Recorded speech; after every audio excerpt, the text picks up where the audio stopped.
আমার স্যার বলছে না আমরা এটা কখনই করবো, আমাদের যেটা সরকার দিয়েছে আমরা এটি পাবো। সরকারি গাড়ি, সরকারি গাড়ি। আগে মন্ত্রীরা তো তাদের ব্যক্তিগত গাড়ি ব্যবহার করতো। ব্যক্তিগত গাড়ি তারা বিশেষ করে তারা ওই বিভিন্ন অধিদপ্তর থেকে বা প্রজেক্ট থেকে নিয়ে এসে চালায়।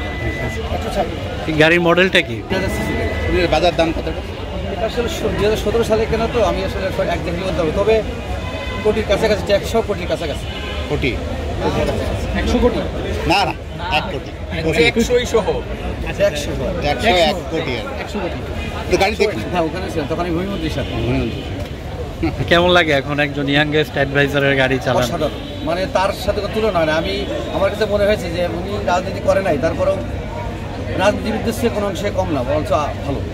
দেখতে পাচ্ছি যে সাধারণ মানুষ, ওনার কাছে কোনো ওই যে বিলাসিতা নাই, কোনো অহংকার নেই। প্রথম দিন থেকে এটা চালাচ্ছে? আমি শুরু থেকে ওনার সাথে আসিফ মাহমুদ মানে অসাধারণ একজন মানুষ এবং সৎ এবং নিষ্ঠাবান, দারুণ। আমার কাছে খুব ভালো লেগেছে, এরকম মানুষ আমাদের দেশে দরকার।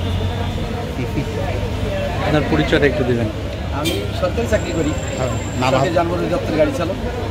মানে মন্ত্রী পরিষদ হলে আমাদের ওখান থেকে গাড়ি সহ চালক সহ তাদেরকে পদায়ন করে। আপনার নাম হাফিজুর রহমান। রেগুলার মন্ত্রণালয়ে যেতে হয়?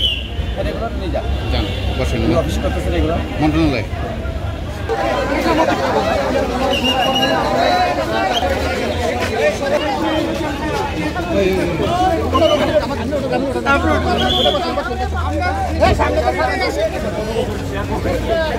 প্রিয় নাম্বার সেট করে বিকাশে সেন্ড মানি করুন ফ্রি।